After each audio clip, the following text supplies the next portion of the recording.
Olá pessoal, vamos passar para a resolução da questão número 2 da nossa lista de exercícios. Nas proposições a seguir, assinale verdadeiro ou falso e depois marque a sequência obtida. Bom, percebam que eu já coloquei aqui, já julguei as alternativas, vou apenas justificar teoricamente até para que nós façamos uma revisão de alguns aspectos conceituais que nós estudamos em sala de aula. Primeira assertiva. Ponto material é um corpo cujas dimensões são desprezíveis quando comparadas com as grandezas envolvidas no fenômeno em estudo. Essa assertiva ela está correta.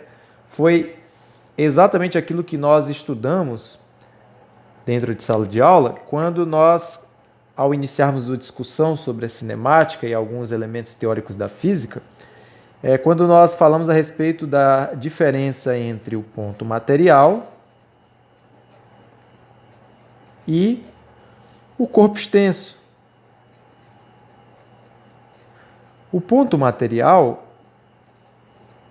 ele é um corpo que, quando comparado com as demais dimensões do nosso fenômeno, nós podemos desprezar o seu tamanho, nós podemos desprezar as suas características, nós podemos tratá-lo como uma partícula.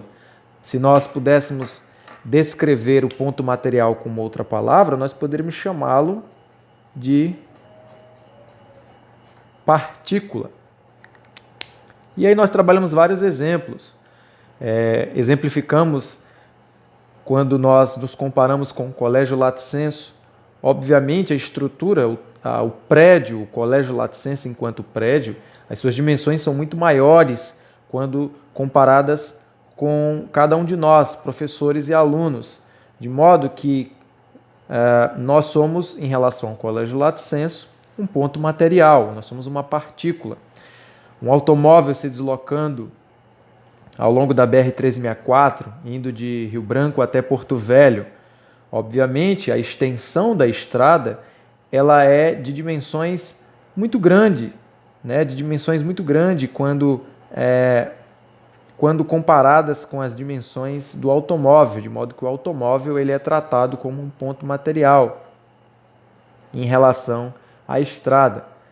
A própria Terra, quando comparada com a Via Láctea, nosso planeta, a nossa casa, ela é muito pequena quando ela é comparada com a dimensão da Via Láctea, de modo que o planeta Terra ele é um ponto material.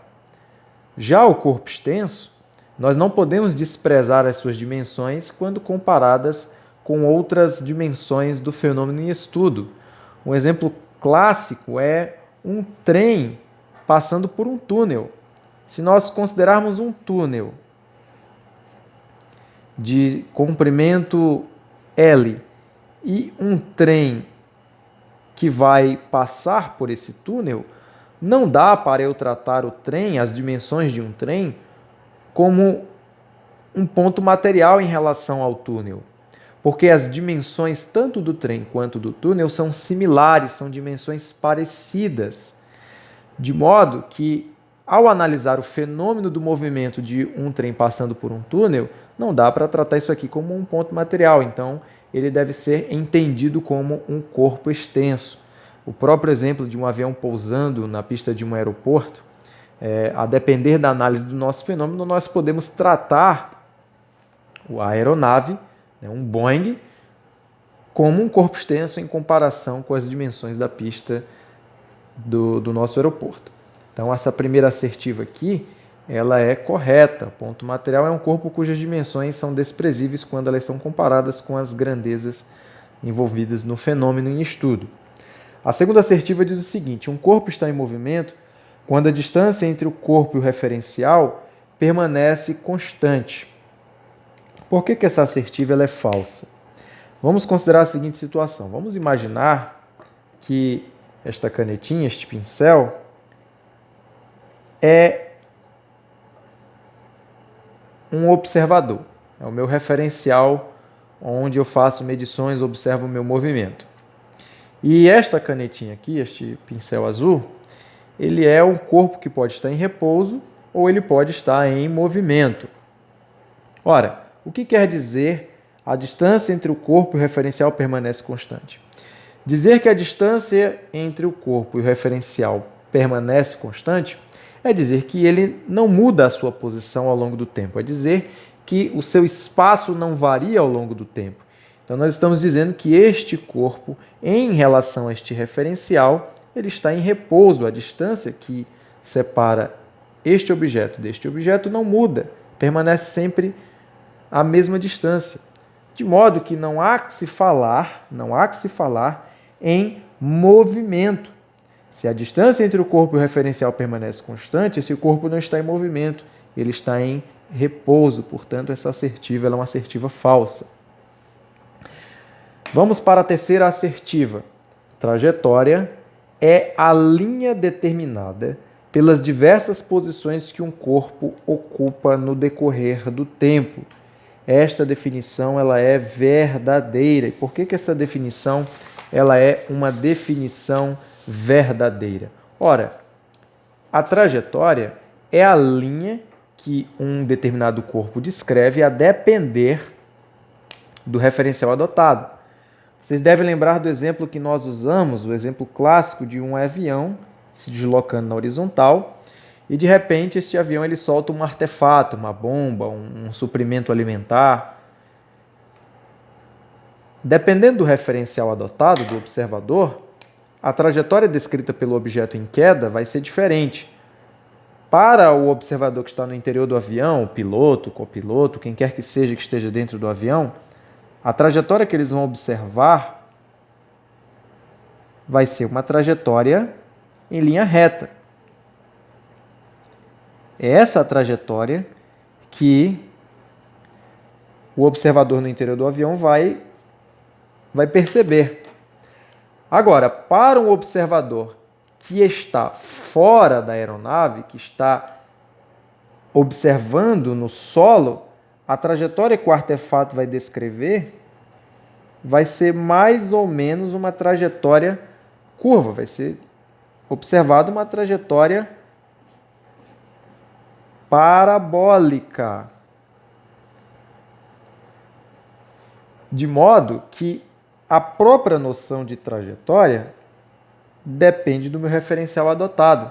Enquanto que um observador no solo vai observar uma trajetória parabólica, um observador no interior do avião vai observar trajetórias em linha reta.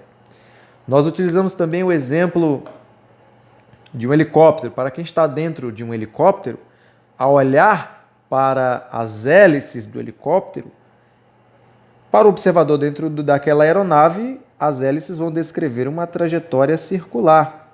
A trajetória das hélices do helicóptero vai ser uma trajetória circular para quem está dentro do helicóptero. Agora, se esse helicóptero de repente começa a se movimentar na vertical, ele começa a subir, para um observador que está fora do helicóptero, a trajetória que vai ser observada das hélices, a trajetória que a hélice vai descrever, vai ser uma trajetória em espiral. Novamente, mostrando que a noção de trajetória depende do referencial adotado. Portanto, a terceira assertiva ela está correta. Vamos para a quarta assertiva. A aceleração é a grandeza responsável pela variação da velocidade de um corpo. Essa assertiva ela é verdadeira. É isso que nós definimos nas nossas aulas. Por definição, a aceleração é a rapidez com que um corpo muda de velocidade. A rapidez com que se muda de velocidade é a aceleração. Nós definimos que a aceleração é a razão entre a variação da velocidade pela variação do tempo. Se a velocidade varia ao longo do tempo, quer dizer que há uma aceleração. Nós até estudamos que a unidade de medida da aceleração no sistema internacional é o metro por segundo ao quadrado. Ou seja, a rapidez com que um corpo muda de velocidade é a aceleração. Portanto, esta assertiva número 4 está correta. Vamos para a última assertiva. Movimento uniforme é aquele em que a aceleração é constante e não nula. Ora, O que quer dizer movimento uniforme? Movimento uniforme, nós estudamos que o movimento uniforme diz respeito a corpos que percorrem distâncias iguais em intervalos de tempo iguais. Em outras palavras, se o móvel varia a sua posição ao longo do tempo e as posições ocupadas pelo móvel são sempre as mesmas em intervalos de tempos iguais, isso quer dizer que a velocidade ela não é variável.